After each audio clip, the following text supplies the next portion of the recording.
Hello and welcome back to Acrylic Pouring for Beginners. I'm Stephen Walker, and in the last video we talked about getting our area set up, getting our table leveled and our canvas set and it leveled. I've already leveled mine and I have my 8 by 10 canvas down and ready. So what do you do next? What do you need to do next? So hopefully you already watched the last video. If you haven't, you need to go and watch that first, then come back to this one.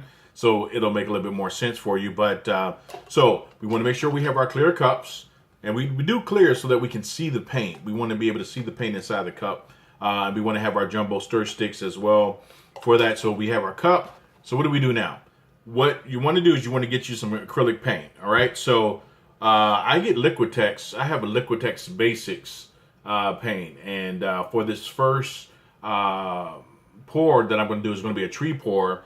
And I'm actually going to use a lot of colors. I actually purchased cadmium red, deep hue, which is this one. I purchased cadmium yellow, medium. And ultramarine blue. I have dioxide purple. And yes, I'm going to use all these colors in my very first pour. I've never done a pour before. Like I said, this is acrylic pouring for beginners, and so this is just your the video to show you everything that you'll need to do. I also got turquoise, and then you want to make sure that you get white. You want to get a lot of white, so I got to get like a bucket of white. But you want to get your white, and you want to get your Mars Black as well. I use Liquitex, but I did also get Artist Loft as well. There's a lot of different brands that you can get, but you want to make sure that you get quality acrylic paint so that you can have a quality product when you're finished. So once you have all your paint set and everything, you want to make sure that you have your colors lined up. You want to have your workstation set up in a way that is controllable, because you are working with paint. So make sure you keep that in mind. And you want to begin pouring into your cups. Now, paint is very, very, very, very expensive. So you don't just want to be pouring a lot of paint into your cups and just throwing it all over the place, because you're wasting money. You want to know what you're doing before you do that. So you want your paint to stretch a little bit. So sometimes you want to add water into the paint to stretch it and get it the right consistency. It needs to pour out. And that's why it's called acrylic pouring. You don't want your paint too thick, because it'll crack, and there'll be some other things that'll happen when it's drying. But you want to get you something like this, and it has a little top on it. It makes it easier for you to use it and make sure nothing spills out. But this is distilled water. You can use any kind of water, but I want to use distilled water. And put that in the paint to have it stretch just a little bit.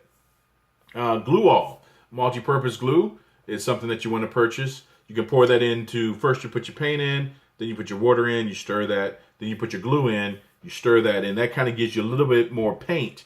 It actually stretches your paint a little bit more and gives you more room to work with. So so that's what you want to do. Now, there are other colors that you can get. You can get acrylic colors that are metallic, like gold or silver. Okay, depends on which way you want to go. When I purchased these, actually my wife and I, we went and purchased these from Michael's, and it didn't have enough shine to it, so I wanted to get something better, something that would really bling. And so I got glitter glue. Look at that. That's going to be beautiful on them when I finish. And I think I'm going to use this for highlights, not necessarily putting it into the paint, but once the paint is set down on the canvas, to go and just kind of do some highlights.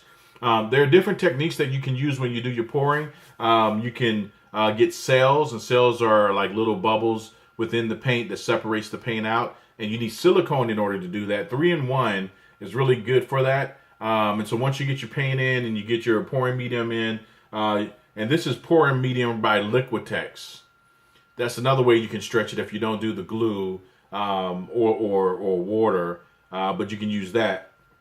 But silicone, just a drop or two in each color cup would work. You can stir it, or you can just crisscross inside the cup, just like a little crisscross inside the cup. You know, every artist does it differently, so it's up to you however you want to do it. But it should create what's called cells, and those are those bubbles you see on the videos that people have already done. So now let's see what else you need. Oh, you want to make sure that you get you get your plan for what you're going to do, what style you're going to work with, whether it's going to be a dirty pour, which is when once you have all your paint in your cup, and actually I'll use the smaller cup. Remember I said with a smaller canvas you don't need as much paint. So you take your cup and you do it like this. Do a flip cup. That's called a flip cup. All right, and then you let it set for a while, and then you lift it, and then you start working with it. And when you work with it, you're gonna pour like this. And a lot of you have already seen those videos, and so you've seen the kind of the way people do that.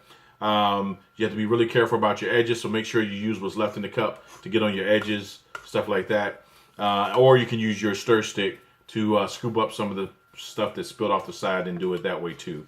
I'm actually going to shoot my first actual pouring video, and it's going to be a tree pour video right after this one. So you'll be able to see some of that stuff in the tree pour video. So anyway, I look forward to seeing you guys in the next video. All right, have a good one.